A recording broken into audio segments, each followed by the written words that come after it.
Last వీడియోలో fibre pillow వాడమని నేను చెప్పాను. చాలామంది నెగిటివ్ కామెంట్స్ పెట్టారండి. సో నేను వాడమని నేను చెప్పలేదండి. వాటి బ్లాక్ కాటన్ కంటే ఇది బెటర్ అని నేను చెప్తున్నాను. దీన్ని కూడా 6 నెలల నుండి సంవత్సరం లోపే, అంతకుమించి ఎక్కువ వాడకూడదు. ఇంకా చాలా మోడల్స్, చాలా రకాల పిల్లోస్ ఉంటాయి. ఈ మార్కెట్లో నాకు తెలిసి ఇంకా ఎక్కడ కూడా మీకు దొరికే ఉండవు. ఈ పిల్లో ఇది అలోవెరా జెల్తో తయారు చేసిన పిల్లో అండి.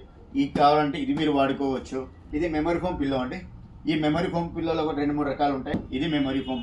ఇది యాక్చువల్లీ 2500 రూపీస్ అండి. మేము మా షోరూంలో ఆఫర్ ప్రైస్ 1200 రూపీస్కి ఇస్తున్నాం.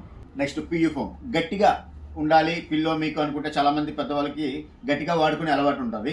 వాళ్ళ కోసం ఇలాంటి పియూ ఫోమ్ పిల్లో అండి. ఇది నెక్ రెస్ట్ పిల్లో అంటాం. ఇది షేప్ వస్తుంది. ఇది నెక్ రెస్ట్ పిల్లో అండి. ఇలా అయినా వాడుకోవచ్చు. సో చాయిస్ అనేది మార్కెట్లో చాలా ఉంటుంది. బట్ నేను అవాయిడ్ చేయమన్నది కేవలం కాటన్ పిల్లో. బ్లాక్ కాటన్ మాత్రమే అవాయిడ్ చేయమనండి. కాటన్లో మళ్ళీ వైట్ కాటన్ ఉంటుంది. White cotton is the good product, no doubt at all. Black cotton మాత్రం అవాయిడ్ చేయండి. అదే నేను చెప్పేది మీ అందరికీ.